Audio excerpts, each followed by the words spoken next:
San Agustín y... Perdón, San Agustín. Alguien puede decir que la Virgen y San José no estaban casados, porque no tuvieron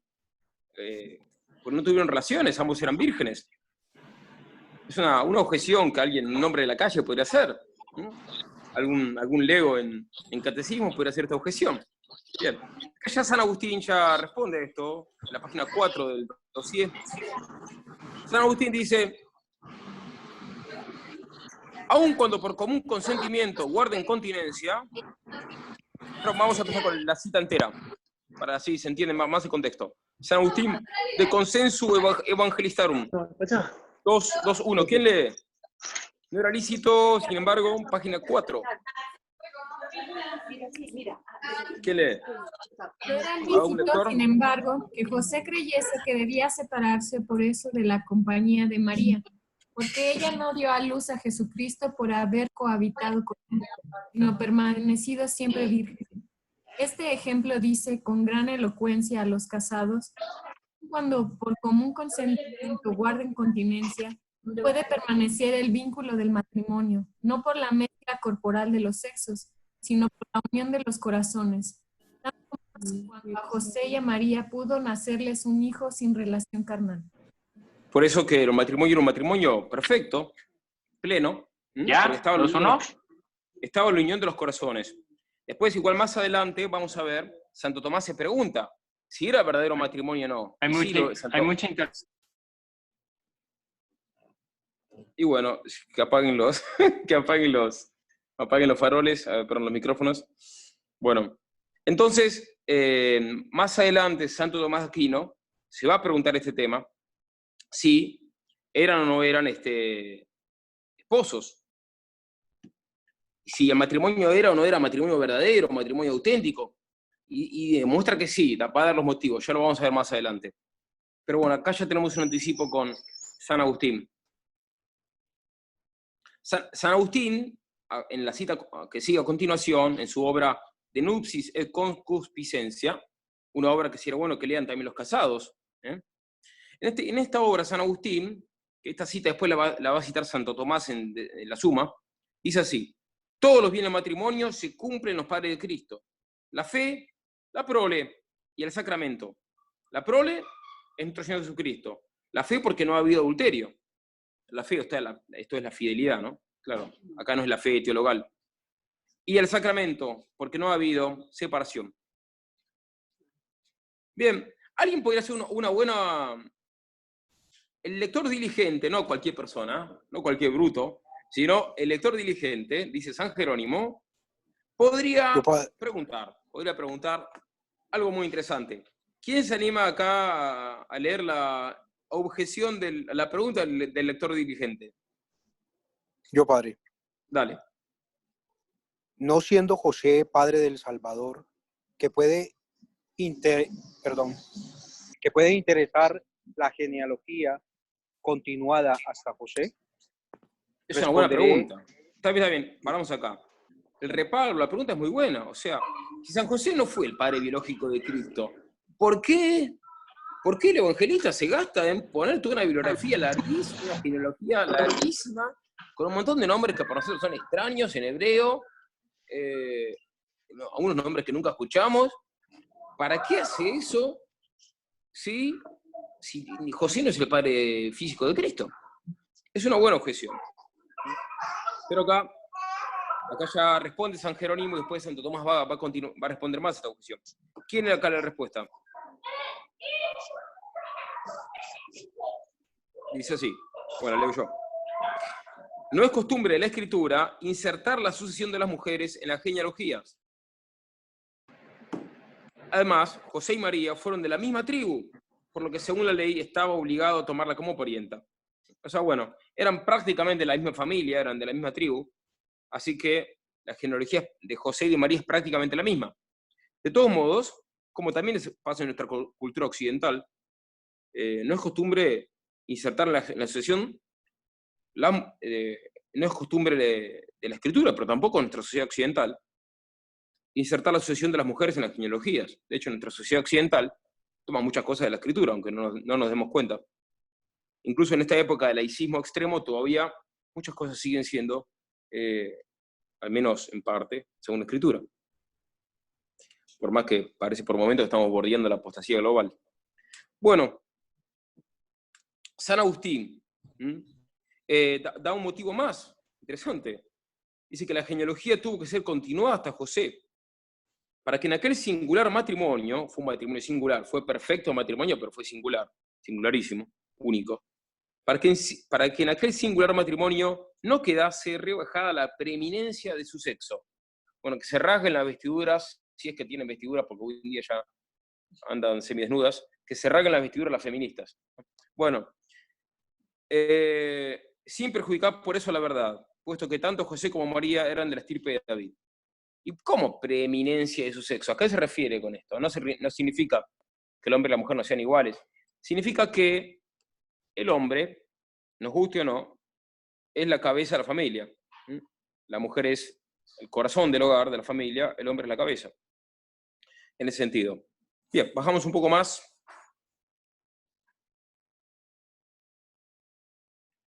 Bueno, paramos entonces acá, Lucas 2, 1, 5. Otro de los poquísimos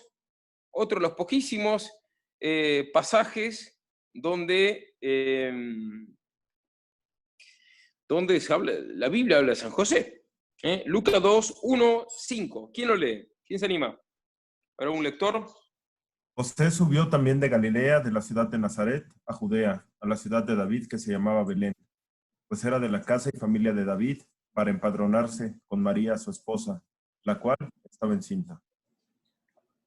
Bien, bajamos un poco, vamos a ver los comentarios patrísticos de este importante texto. Bueno, paramos acá en San Beda, uno de mis favoritos. San Beda es doctor de la iglesia.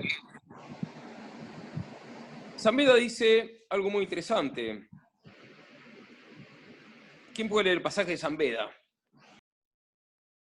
Yo, padre. Dale. ¿Solo lo que está resaltado? Todo. Todo. Dice, por disposición superior se hizo la inscripción del censo de tal modo que se mandaba que cada cual fuese al pueblo donde había nacido conforme con lo que sigue.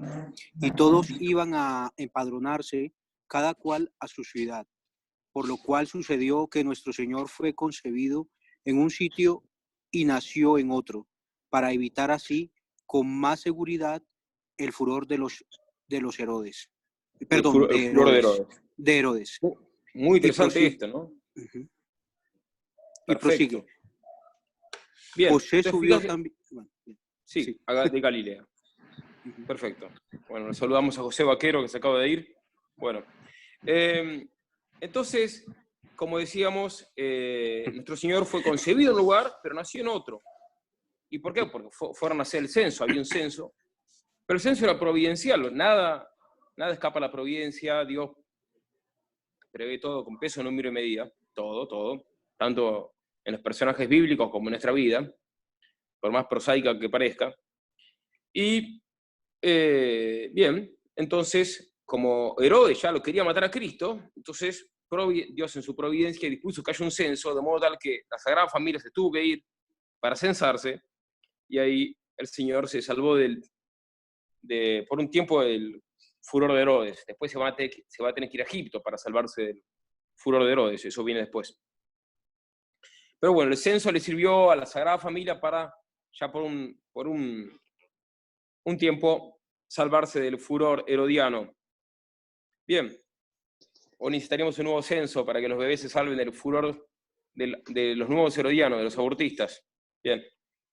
Vamos a bajar un poco más. Vamos al griego. Bien. ¿A quién se refiere Santo Tomás con griego? No lo sé. Bien.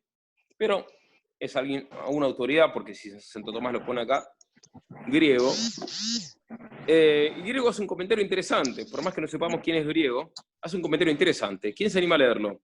Por esto añade a la ciudad de David, para anunciar que se había cumplido ya la promesa de Dios, que Dios hizo a David, que había de nacer de su descendencia el Rey inmortal de los siglos. Y prosigue, como era de la casa y familia de David, como José era de la descendencia de David, ha querido decir el evangelista que la Santísima Virgen también era de la misma familia, porque la ley divina mandaba que se casasen los descendientes de una misma familia. Bien, Por entonces esto eran dice con María, su esposa. eran de la misma familia. Bien, bajamos un poco más. Bien, San Gregorio Magno hace una interpretación mística del censo, algo tan, alguien podría decir, tan humano, tan político, cuantitativo, como un censo. Bueno, San Gregorio Magno hace una interpretación mística de esto. Esto es muy importante porque los santos padres les encanta hacer interpretaciones místicas de los pasajes bíblicos. Esto no significa que se niega el sentido histórico, no significa que históricamente no pasó, no, pasó históricamente, pero además, en el plan providencial de Dios, esto tiene un sentido místico que podemos descubrir o podemos intuir. Bien, entonces acá San Gregorio Magno hace una interpretación mística del censo. ¿Quién puede leer la interpretación gregoriana del censo? Yo, padre. En sentido místico se empadrona el mundo cuando ha de nacer el Señor, porque aquel que aparecía en carne mortal debía inscribir a sus escogidos en la eternidad. Wow, que me inscriba a mí, que me anote. Listo. Bueno, como verán, entonces ese censo imperial era eso, era imagen mística del registro, del padrón, digamos, de los salvos, en el que esperamos estar. Yo igual, como dice, los primeros viernes ya lo cumplí, así que voy a estar en el padrón, ya lo sé. Bien. Además tengo el escapulario. Bien. Bueno, San Ambrosio. San Ambrosio hace también un comentario también sobre el censo. ¿Quién lo lee? Ahí, la parte subrayada. Para que se comprenda que este censo no es obra de Augusto, sino de Cristo, se manda a todo el mundo que se inscriba. ¿Quién, pues, podría exigir el empadronamiento de todo el mundo, sino aquel que tiene dominio sobre todo el orbe? Muy interesante, ¿eh? Entonces acá, bueno, como el censo, de algún modo misterioso, evoca que la reyesía de Cristo, en el plan de Dios. Cristo es el rey, y de algún modo misterioso el censo refleja esto, como entrevé San Ambrosio. Bajamos un poco más. Bajamos. Fíjense un comentario interesante. Como nosotros muchas veces leemos la Escritura, sí la leemos medio rapidito, a la pasada, pero los santos padres cada detalle lo aprovechaban y trataban de sacar fruto de cada detalle, que a nosotros por ahí nos parece simplemente superficial o indiferente. Bien, San Ambrosio acá hace otra reflexión, leemos el subrayado. ¿Quién lo lee? Rosario. El censo. El censo se hace con justicia, vienen a obedecerlo José y María. Esto es un justo y una virgen, aquel que había de proteger el verbo, y está que había de darlo a luz. Bien, entonces el censo era justo, entonces la Sagrada Familia dijeron, no vamos. Dijeron, sí, obedecieron. Porque a la ley justa se le debe obediencia. Pero hoy en día este mundo moderno está lleno de leyes injustas y perversas. No le debemos ninguna obediencia. Bien, hay una santa desobediencia en ese caso. Castellani decía, el padre Castellani, graciosamente, en su libro El Ruiseñor Fusilado, él decía que la desobediencia a los santulones es la más corajuda de las virtudes. Bien, vamos un poco más. Castellani siempre muy gracioso. Bajamos un poco. Bien, San Beda. San Beda dice, un titán San Beda, dice ahí algo, hace una interpretación, nada más mística, no del censo, sino del hecho de que la Sagrada Familia se fue de un lugar a otro. Dice así, abandonando el trato mundano, ¿qué es lo que significa Galilea? Y subiendo a la ciudad de Judá, que significa confesión y alabanza, paga el censo de su devoción al Rey Eterno. Interesante. Abandonaron entonces, como Galilea, la Sagrada Familia fue de Galilea a Judá, y bueno, hubo ahí ese viaje tiene un sentido místico, ¿no? Galilea es como signo del trato mundano. Bueno, hay otro pasaje más, Lucas 3:23. ¿Quién se anima a leerlo?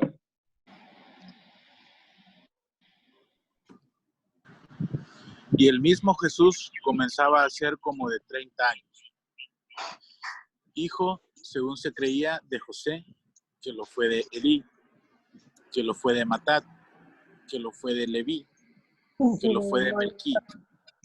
Bueno, paramos, sí. Paramos, si no va a ser eterno esto. Bueno, es la genealogía de Cristo, ¿bien? Tenemos la genealogía de Cristo. Aquí hay nombres que yo puse en verde: Leví, Simeón, Judá y José, porque los destacan los santos padres. Tiene un significado especial, pero cada uno de estos nombres tiene un significado providencial. Un significado providencial, que nosotros probablemente ni sabemos qué significa. Pero los santos padres estuvieron en este tema.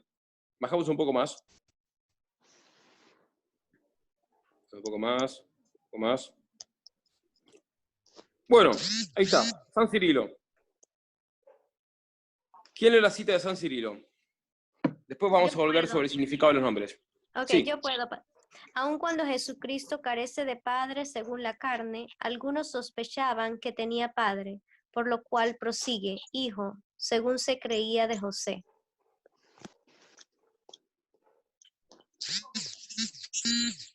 Bien.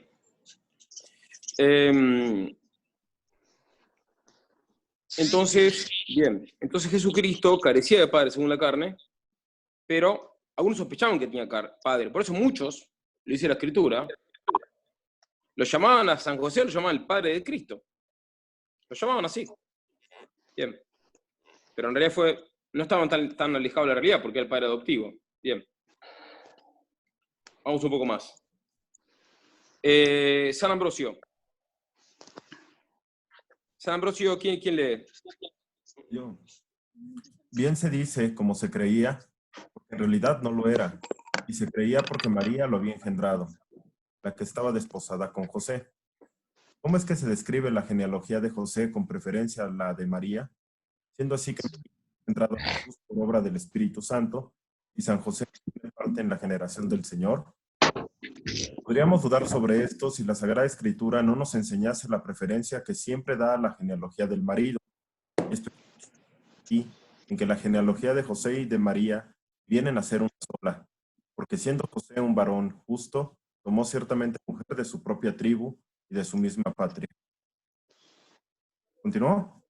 Bien. No, está bien. Bueno, entonces acá explico un poco más por qué se sigue la genealogía de José y no la de María. Bien, bajamos un poco más. Bueno, paramos acá en San Eusebio. Viene un comentario acá, muy interesante.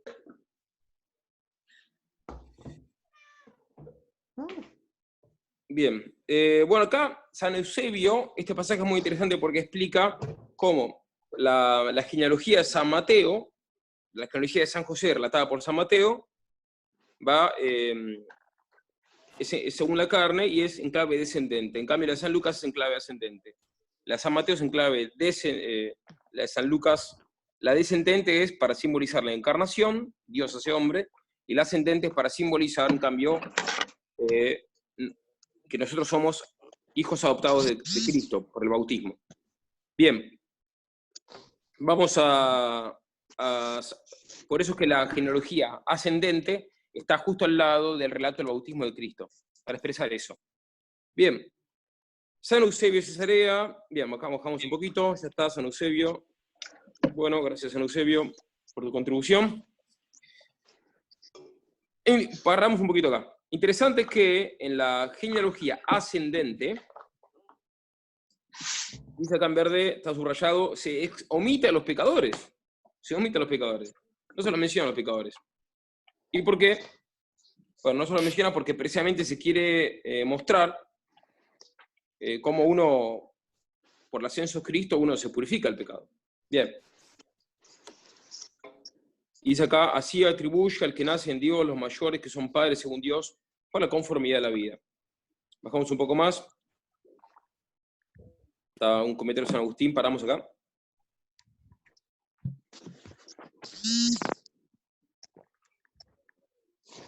Bien, bueno, esto ya lo vimos. Bajamos un poco más.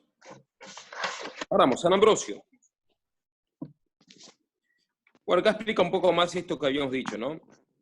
¿Quién puede leer los subrayados de San Ambrosio?